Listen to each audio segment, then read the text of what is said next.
ठीक है, कल आपसे डिस्कस कर रहे थे टॉपिक मोटार के बारे में डिस्कस कर रहे थे हम। We were discussing about the mortar. ठीक है, मोटार में मैंने आपको थ्योरी तो ऑलमोस्ट काफी हद तक कंप्लीट करा दिया था। ठीक है, थ्योरी आपको मैंने मोटार की ऑलमोस्ट कंप्लीट करा दी थी। अब इसमें एक पॉइंट लिखो जस्ट आप। एक नोट्स में आपके एक पॉइंट था, एक पॉइंट हमने डिस्कस किया था कल नोट्स में। एक नोट्स में एक पॉइंट डिस्कस करा था आपसे कि भाई 1 metre cube of wet mortar is equal to 1.25 metre cube of dry mortar. ये देखा होगा आपके नोट्स में, लिखा हुआ है ना कल पॉइंट, ये नोट्स में भी लिखा हुआ है। 1 metre cube of the wet mortar is equal to 1.25 metre cube of the dry mortar, ये नोट्स में भी लिखा हुआ है। इस पे क्वेश्चन करते हैं, इसी सेम कॉन्सेप्ट के ऊपर एक न्यूमेरिकल करते हैं, क्वेश्चन करते हैं। प्रैक्टिस लिखो जरा, क्वेश्चन लिखो, एक क्वेश्चन लिखो जरा। Compute the volume of cement bags, compute the volume of cement, ऐसे लिखो, compute the volume of cement, compute the volume of cement required compute the volume of cement required for preparation of, compute the volume of cement required for preparation of volume of cement required for preparation of 1:6 by volume, 1:6 by volume of a mortar, so क्या है, compute the volume of the cement required for the preparation of 1:6 by volume of mortar having a total volume of 3.7 metre cube, having a total volume of 3.7 metre cube. करो calculate, करो solve करो।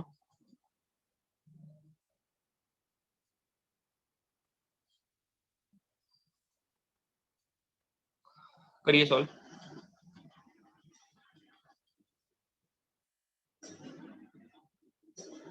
Good morning, good morning, very good morning.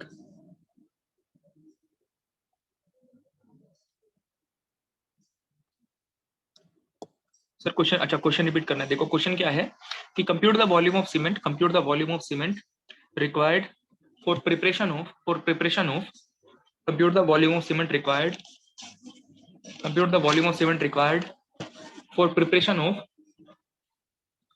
1:6 by volume, 1:6 by volume, for preparation of 1:6 by volume of a mortar, 1:6 by volume of a mortar having total volume of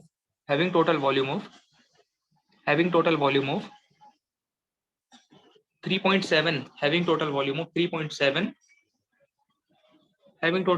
3.7 metre cube, 3.7 metre cube.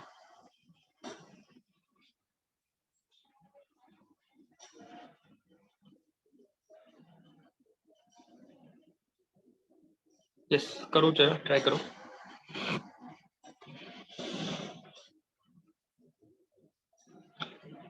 करिए।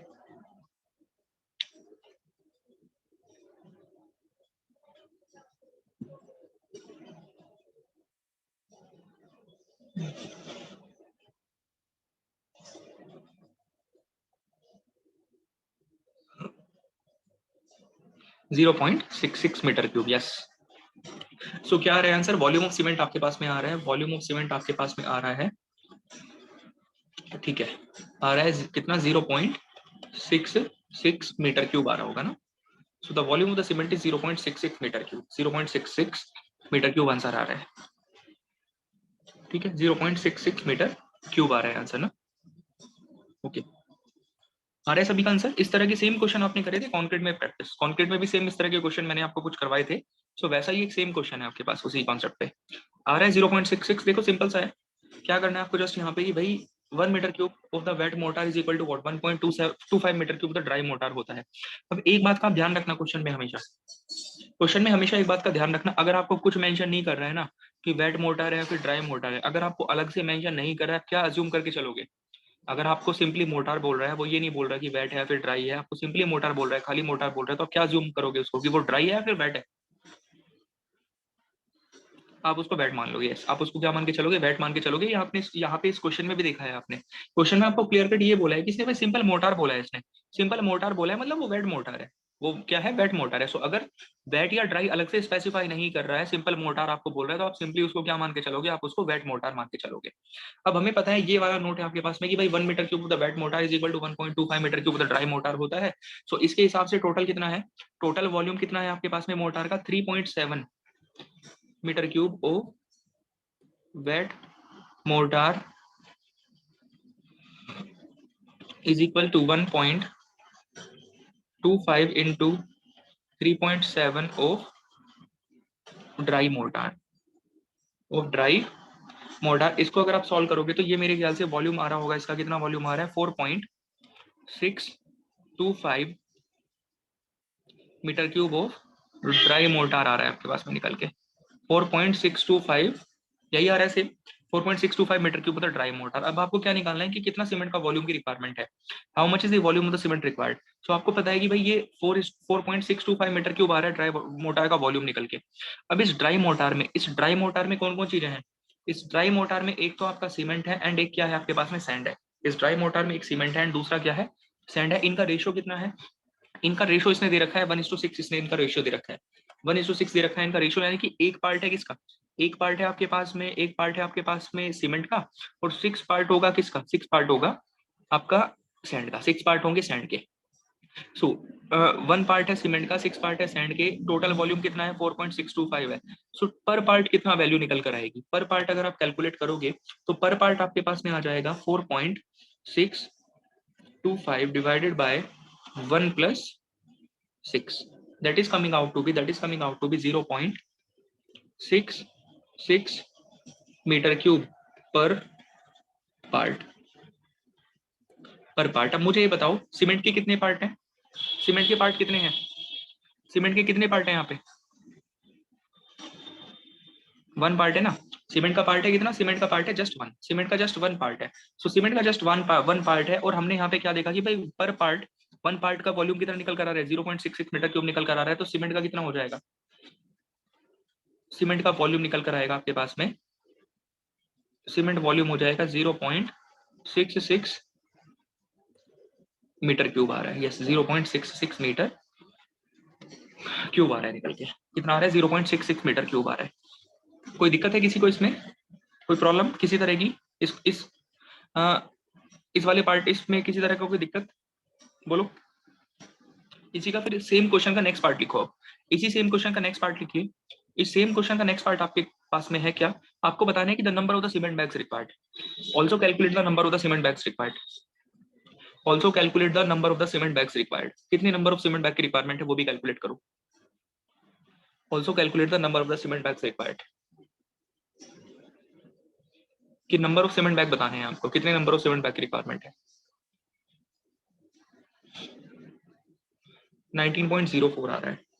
Okay, क्या आ रहा है आपके पास में? 19.04, 20 approximately. Yes, 20 approximately आएगा। हाँ, 20 approx. ठीक है। सो क्या है भाई, यहाँ पे वॉल्यूम सीमेंट का कितना आ रहा है? वॉल्यूम आ रहा है सीमेंट का, वॉल्यूम ऑफ सीमेंट आपके पास में आया 0.66 मीटर क्यूब आ रहा है। So number of cement bag कितना होगा? नंबर ऑफ सीमेंट बैग कितना होगा? टोटल वॉल्यूम सीमेंट का, टोटल वॉल्यूम कितना है सीमेंट का? 0.66 divided by volume of the cement. एक बैग में कितना सीमेंट का वॉल्यूम आता है उसे डिवाइड कर लो, 0.0347, 0.0347 हो जाएगा। अगर आप इसको सॉल्व करोगे तो मेरे ख्याल से ये 19.03 के आसपास आ रहा है। इसको आप अप्रोक्सीमेटली करके कितना लिखोगे? 19 लिखोगे या फिर 20 लिखोगे? इसको आप अप्रोक्सीमेटली 19 लिखोगे या 20 लिखोगे? इसको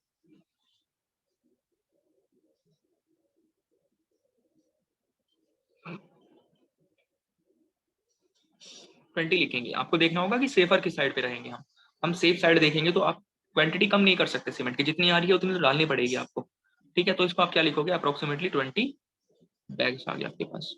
कितने बैग्स हैं? 20 बैग्स हैं, ठीक है। So the number of the cement bag required will be 20, number of the cement bag required will be 20 bags की रिक्वायरमेंट है। इसी का नेक्स्ट पार्ट लिखो, इसी क्वेश्चन का, सेम क्वेश्चन का नेक्स्ट पार्ट लिखिए, सेम क्वेश्चन का नेक्स्ट पार्ट लिखो।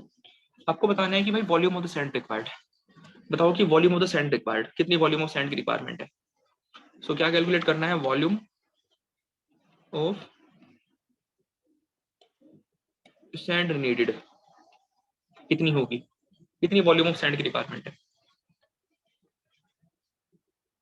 3.96, 3.96 सिंपल है। यस 0.77, ये 0.77 कैसे आंसर आया आपका भाई? टोटल आपके पास में यहाँ पे सैंड का कितना पार्ट है? सैंड के 6 पार्ट हैं, सैंड के 6 पार्ट हैं आपके पास में, सैंड के 6 पार्ट हैं आपके पास में, और एक पार्ट का वॉल्यूम कितना है? 0.66 है। तो 6 पार्ट का वॉल्यूम कितना हो जाएगा? 6 इंटू 0.66 कितना आ रहा है? 3.96 मीटर क्यूब आ रहा है क्या? 3.96 कितना आ रहा है? 3.96 आ रहा है, 3.96 आ रहा है। सो आई आंसर 3.96, बताइए कि आंसर आ रहा है 3.96। Okay, so the answer is 3.96, answer आ रहा है 3.96 आ रहा है। आप एक तरह से और कर सकते हो कैलकुलेट, एक और भी तरीका है। देखो टोटल वॉल्यूम आपके पास में कितना है सीमेंट एंड सैंड का, आपने ड्राई वाटर का वॉल्यूम निकाल लिया। अगर आप देखोगे यहाँ पे तो आपने ड्राई मोटर का वॉल्यूम निकाला, ड्राई मोटर का वॉल्यूम आपके पास में ये आ रहा है, this is the volume of the dry motor. ये ड्राई मोटर का वॉल्यूम है। अब इस ड्राई मोटर में आपकी कौन कौन सी चीजें प्रेजेंट है? इसके अंदर एक तो सीमेंट प्रेजेंट है एंड इसके अंदर एक आपका सैंड प्रेजेंट है। ये ड्राई मोटर का वॉल्यूम है, इस ड्राई मोटर में cement present and sand present है। आप सीमेंट का वॉल्यूम ऑलरेडी कैलकुलेट कर चुके हैं, क्या है सीमेंट का वॉल्यूम? ये है आपका सीमेंट का volume 0.66, this is the volume of the cement. तो जो बचा हुआ वॉल्यूम होगा वो किसका होगा? 4.625 टोटल वॉल्यूम था ड्राई मोटर का, यानी कि सैंड एंड सीमेंट का। सीमेंट का वॉल्यूम कितना आया? 0.66। तो ये जो रिमेनिंग वॉल्यूम होगा 4.625 माइनस 0.66, ये किसका वॉल्यूम है? ये किसका वॉल्यूम एक्चुअल में बताओ? ये सैंड का ही तो वॉल्यूम होगा ना, कैलकुलेट करके देखो, ऐसे निकालो इसमें से 4.625 माइनस 0.66 करना कितना आता है? 4.625 माइनस 0.66 कितना आ रहा है? कितना आ रहा है? सेम आ रहा है ना? यस सेम आ रहा है, ठीक है सेम आ रहा है, चलिए। सो सेम आ रहा है आपका ना, तो मतलब ये आइडिया लगा कि हाँ दोनों से आ सकता है, किसी भी तरह से कर लो, चाहे रेशो की हेल्प से कर लो, चाहे आप इस तरह से कर सकते हो, ठीक है, जैसे आपको सुटेबल लगे आप ऐसे कर लेना सॉल्व। तो ये क्वेश्चन था, जस्ट इस तरह का क्वेश्चन आपने सॉल्व करा है, ठीक है। अब आगे चलते हैं, आगे डिस्कस करते हैं, नेक्स्ट डिस्कस करते हैं मोर्टार की थ्योरी। लगभग मैंने आपसे ऑलमोस्ट डिस्कस कर ली थी सारी की सारी, अब इसमें एक नोट करके लिखो आप जरा पहले, ठीक है, कुछ एक दो नोट लिखवा रहा हूँ मैं। अच्छा मुझे ये बताओ, ये जो मैं पीडीएफ आपको सेंड करता हूँ, ये जो पीडीएफ मैं आपको सेंड करता हूँ, इनका करते क्या हो आप? नोट्स में लिखते हो या फिर उनसे पीडीएफ से पढ़ोगे आगे चल के? जो मैं पीडीएफ आपको भेजता हूँ रिटर्न नोट्स की, इसको लिख लेते हो या फिर इसको मतलब इसी में से पढ़ते हो? अच्छा नोट करते हैं, अच्छा नोट्स में लिख लेते हो, ओके, सब नोट करते हैं, नोट्स बनाते हैं, ठीक है, नोट करते हैं, नोट करते हैं, ठीक है ठीक है। सो मतलब आपने एक तरह से सारे के सारे जो भी मैंने आपको आज तक पीडीएफ भेजे हैं, कॉन्क्रीट के 6-7 पीडीएफ आपको भेजे थे, वो सब आपने नोट कर रखे हैं। इससे अलावा जो भी मैं आपको कहीं से भी बताता हूँ ना कि भाई ये कोड का पॉइंट है, ये देखो कोड में एज इट इज दे रखा है, तो वो सारी चीजें आपके नोट्स में आ जानी चाहिए। अगर मैं कहीं पे ऐसा लेता हूँ ना, रेफरेंस लेता हूँ कि देखो ये कोड है, इस कोड में यहाँ पे ये चीज मेंशन कर रखी है, तो वो सब पॉइंट भी आपको अपने नोट्स में ऐड करना है। या कोई मैंने ग्रुप पे इमेज डाल दिया, कभी ऐसा होता है कई बार कि मैं कोई डायरेक्टली कोड की फोटो लेके आपकी इमेज डाल देता हूँ ग्रुप पे, ऐसा भी होता है कि मैंने डायरेक्टली कोड से फोटो लिया और वो डायरेक्टली इमेज डाल दिया ग्रुप पे, तो वो सारे इमेज आपके नोट्स में आ जाने चाहिए, वो सारे की सारी चीजें आपके नोट्स में ऐड होनी चाहिए, वो सारे पॉइंट आपके नोट्स में ऐड होने चाहिए। अदरवाइज इमेज इधर उधर से फोटो वो लास्ट में सब मिस हो जाएंगे, लास्ट में पक्का सब मिस हो जाएंगे। एक नोट्स में प्रॉपर्ली आपके पास सब लिखा रहना चाहिए, एक मैटर एक जगह पे सब चीजें लिखी रहनी चाहिए आपकी। तो कहीं पे मान लो एक पेज वो वहां पे लिखा हुआ है, पीडीएफ उधर है, सब मिस हो जाएंगे नहीं तो लास्ट में, तो उसको नोट कर लिया करो प्रॉपर तरह से, ठीक। अब एक नोट लिखो जरा यहाँ पे, एक दो नोट लिखवा रहा हूँ मैं आपको, इंपॉर्टेंट नोट है, डायरेक्टली क्वेश्चन आपको दिखाई देंगे इन पे। ये जो नोट पॉइंट हम लिख रहे हैं, मतलब ऐसी कंडीशन हो चुकी है एसएससी जेईई की, ऐसी कंडीशन हो चुकी है कि डायरेक्टली डायरेक्टली बुक के नोट पॉइंट उठाकर पूछते हैं डायरेक्टली। अभी मैं आपको 5-6 स्टेटमेंट लिखवाऊंगा, उन 5-6 स्टेटमेंट में से आपको डायरेक्टली 4 स्टेटमेंट दिखाई देंगे किसमें, प्रीवियस ईयर के क्वेश्चंस पे सेम टू सेम स्टेटमेंट दिखाई देंगे, सेम टू सेम स्टेटमेंट, कोई किसी तरह का लेवल नहीं बचा, कोई किस तरह का लेवल नहीं बचा, कहाँ से पूछेंगे क्या पूछेंगे कुछ नहीं भरोसा है। सो एक तो मन करता है कि सारा ही पढ़ा दो आपको जितना भी पढ़ाया जा सकता है, बट वो पॉसिबल नहीं है। तो अभी मैं कुछ नोट लिखवा रहा हूँ आपको, ये जो नोट है ये एज इट इज आपके क्वेश्चन है प्रीवियस ईयर के। लिखो जरा, नोट करके लिखो, फर्स्ट लिखो, फर्स्ट नोट लिखो। अच्छा पहले तो मुझे ये बताओ, फर्स्ट पॉइंट आप बताओ कि अगर आप सैंड का फ्रैक्शन बढ़ाओगे, अगर आप फाइन एग्रीगेट का फ्रैक्शन बढ़ाओगे, अगर आपने सैंड का फ्रैक्शन बढ़ाया, स्ट्रेंथ बढ़ेगी या कम होगी? मोर्टार में अगर आप सैंड का फ्रैक्शन बढ़ाओगे स्ट्रेंथ बढ़ेगी कम होगी? कम होगी। ये आपने कल भी डिस्कस किया था कि स्ट्रेंथ क्या होती है, कम होती है। तो लिखो इसमें फर्स्ट नोट लिखो, फर्स्ट नोट लिखो, फर्स्ट नोट, फर्स्ट पॉइंट लिखो, strength, strength and density, strength and density, strength and density of mortar, strength and density of mortar, strength and density of mortar of made of made of same class of aggregates, made of same class of aggregates, strength and density, strength and density, strength and density of mortar made of same class of aggregates, made of same class of aggregates decreases, made of same class of aggregates decreases as the proportion of, as the proportion of, as the proportion of, as the proportion of, as the proportion of fine aggregate is increased, as the proportion of fine aggregate is increased, as the proportion of fine aggregate is increased, as the proportion of fine aggregate is increased, as the proportion of fine aggregate is increased, as the proportion of fine aggregate is increased. ये first note है आपके पास में। सो आपको बताया, ये कल भी discuss किया था आपने पॉइंट कि अगर आप सेम क्लास ऑफ एग्रीगेट रखोगे, सेम तरह के एग्रीगेट रखो, सारे के सारे एग्रीगेट आप सेम तरह के रखो और आप एग्रीगेट को इंक्रीज करो, एग्रीगेट का फाइन एग्रीगेट का फ्रैक्शन बढ़ाओ, स्ट्रेंथ क्या होगा, रिड्यूस होगा, स्ट्रेंथ रिड्यूस होगा। कल भी आपसे पॉइंट डिस्कस करा था। मुझे बताओ 1:1 लिखा हुआ है, 1:3 लिखा हुआ है, ए बी, किसकी स्ट्रेंथ ज्यादा है, किसकी स्ट्रेंथ ज्यादा है? ए की स्ट्रेंथ क्या है, ज्यादा है। Strength of the A is more, strength of the A is more. So होता क्या है कि अगर आप फाइन एग्रीगेट इंक्रीज करोगे then the strength is observe to decrease, strength आपको क्या दिखाई देगा, डिक्रीज होता हुआ दिखाई देगा। साथ साथ डेंसिटी में भी कुछ ना कुछ डिक्रीज निकल के आता है, साथ साथ आपका डेंसिटी जो है उसमें भी कुछ ना कुछ डिक्रीज निकल के आता है। ठीक है, नेक्स्ट पॉइंट लिखो, second point, write down the second point. अब ये नोट पॉइंट है आपके कि directly statement same to same statement उठा के पूछ रखे हैं उन्होंने आपसे क्वेश्चंस में, सेम स्टेटमेंट, कोई किस तरह का चेंज नहीं है, as it is same statement. लिखो सेकंड लिखो, cement lime mortar, cement lime mortar, cement lime mortar are helpful, are helpful, are helpful in autogenous, autogenous healing of cracks, in autogenous healing of the cracks, in autogenous healing of the cracks। एक ये point है आपके पास में। Second note point है कि cement and lime mortar, cement lime mortar जो होता है are helpful in autogenous healing of the cracks, in autogenous healing of the crack. आप ये बताओ कि सीमेंट मोर्टार है एंड एक दूसरा है आपके पास में लाइम मोर्टार है, एक सीमेंट मोर्टार है, एक लाइम मोर्टार है, दोनों में श्रिंकेज किसमें ज्यादा आएगा?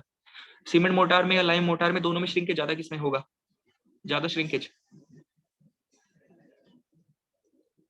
सीमेंट वाले में, या सीमेंट वाले में ज्यादा श्रिंकेज होगा, कम श्रिंकेज होगा लाइम वाले में? Less shrinkage will be observed in the case of the lime mortar. Lime mortar के केस में लेस श्रिंकेज आपको देखने को मिलेगा। श्रिंकेज लेस होने का मतलब क्या है कि क्रैक कम डेवलप होंगे, श्रिंकेज कम होने का मतलब है क्रैक कम डेवलप होंगे, ड्यूरेबिलिटी बढ़ेगी, क्रैक कम डेवलप होंगे, ड्यूरेबिलिटी बढ़ेगी। आपने आपने सीमेंट मोर्टार के अंदर लाइम डाल दिया, आपने सीमेंट मोर्टार के अंदर लाइम डाल दिया, उसको आप क्या बोल रहे हो, सीमेंट लाइम मोर्टार बोल रहे हो, ऐसे ही तो हुआ भाई। सीमेंट लाइम मोर्टार बना कैसा आपका, कैसे बना? सीमेंट मोर्टार में हमने लाइम डाल दिया तो वो क्या बन गया, सीमेंट लाइम मोर्टार बन गया। इससे हमें फायदा क्या मिला, आपको सीमेंट मोर्टार के भी सारे बेनिफिट मिलेंगे, लाइम मोर्टार के भी सारे बेनिफिट मिल जाएंगे अकेले में। सो जो डिसएडवांटेज थे ना सीमेंट मोर्टार के वो दूर हो जाएंगे, जो डिसएडवांटेज थे सीमेंट मोर्टार के वो दूर हो जाएंगे। लाइम जैसे ही आपने सीमेंट मोर्टार के अंदर डाला, सीमेंट मोर्टार के डिसएडवांटेज तो दूर हो जाएंगे और फायदे जरूर मिल जाएंगे आपको लाइम वाले। जैसे कि डिसएडवांटेज क्या था, सीमेंट मोटार में हाई श्रिंकेज थी, सीमेंट मोटार में हाई श्रिंकेज थी, आपने उसके अंदर लाइम डाल दिया, मतलब आपने कैसा मोटार बना दिया, सीमेंट लाइम मोटार बना दिया। अगर आपने सीमेंट लाइम मोटार बनाया, श्रिंकेज का खतरा कम हो गया ज्यादा हो गया? सीमेंट लाइम मोटार लाइम डालते ही श्रिंकेज का खतरा ज्यादा हो गया कम हो गया? कम हो गया ना। श्रिंकेज का खतरा क्या हो गया है? कम हो गया। श्रिंकेज का खतरा कम हो गया है, श्रिंकेज का खतरा कम हो गया है, श्रिंकेज का खतरा कम हो गया है। Healing of the cracks, healing of crack का मतलब आप जानते हो कि एक तरह से टेक्निकल स्टेटमेंट है, ये as it is technical statement है जो आपका बुक में लिखा गया है। बाकी इसका मीनिंग वही है कि सीमेंट लाइम मोटार क्या करेगा, आपको क्रैक्स को रिड्यूस कराने में हेल्प करेगा। Will help in the reduction of the cracks, will help in the reduction of the cracks. Technical statement है तो वो एज इट इज स्टेटमेंट बताया, बट इसका मीनिंग क्या है? मीनिंग वही है, less shrinkage, less crack formation, less crack formation. So it will be helpful, it will be helpful in the autogenous healing of the cracks. Cracks को heal करने में, cracks को दूर करने में क्या करेगा? आपकी हेल्प करेगा सीमेंट लाइम मोटार। बोलो स्टेटमेंट क्लियर है क्या? ऑटोजीनियस का मतलब होता है खुद से खुद, ये पॉइंट क्लियर है? ओके। सो दूसरा टेक्निकल स्टेटमेंट था आपके पास। अब दोनों स्टेटमेंट इंपॉर्टेंट है, as it is same to same statement आपके पूछे गए हैं उठा के, कोई 1% का भी चेंज आपको दिखाई नहीं देगा, सेम स्टेटमेंट है बिल्कुल। थर्ड लिखो, थर्ड नोट, थर्ड नोट लिखो, right down the third note, third लिखिए, थर्ड, थर्ड नोट पॉइंट आपके पास में है, थर्ड पॉइंट है, लिखो। when the percentage of the mixing water, when the percentage of the mixing water, when the percentage of the mixing water, when the percentage of mixing water, mixing water, when the percentage of mixing water is increased beyond required, is increased beyond required, when the percentage of mixing water, when the percentage of mixing water, when the percentage of mixing water is increased beyond that required, beyond that required to form a, to form a, beyond that required to form a placeable mix, to form a placeable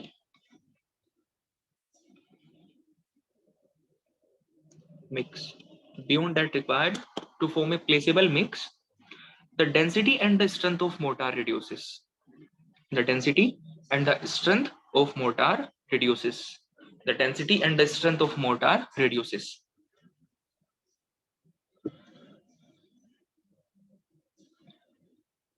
The density and the strength of mortar reduces, the density and the strength of mortar reduces, and the effect is greatest, and the effect is greatest, and the effect is greatest, effect is greatest at early ages, and the effect is greatest at early ages,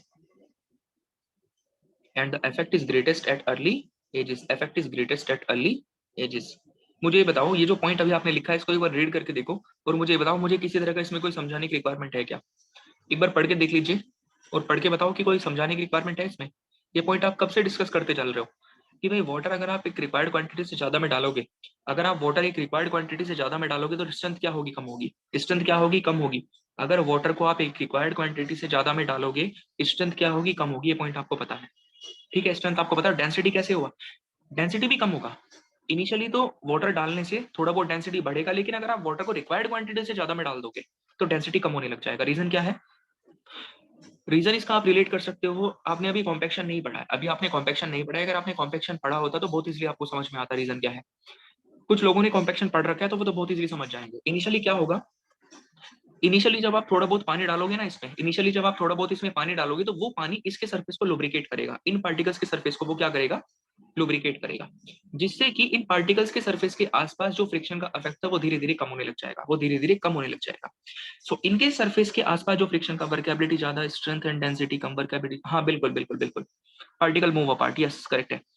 तो होगा क्या, initially तो थोड़ा बहुत यहाँ पे जब आप कम क्वांटिटी में वाटर डालोगे, जब आपने पानी की क्वांटिटी कम रखी हुई है, तो इनिशियली वो जो पानी की क्वांटिटी कम जो है वो पानी क्या करेगा, इनके सरफेस के आसपास इनको लुब्रिकेट करेगा, इन पार्टिकल्स को लुब्रिकेट करेगा। पार्टिकल्स को लुब्रिकेट कर दिया, बेसिकली उसने फ्रिक्शन का इफेक्ट रिड्यूस करने में हेल्प करेगा आपको। सो जैसे आप इसके ऊपर कॉम्पैक्शन करने का कोशिश करोगे, ये क्या होगा, पास पास आ जाएगा। सो इनिशियली अगर वाटर की क्वांटिटी कम है तो डेंसिटी बढ़ती हुई आपको दिखाई देगी। रीजन क्या है कि वाटर लुब्रिकेशन इफेक्ट क्रिएट करेगा, जिससे कि पार्टिकल आराम से मूव कर जाएंगे और पास पास आ जाएंगे, डेंसिटी बढ़ जाएगी। लेकिन अगर आप वाटर को बहुत एक्सेसिव क्वांटिटी में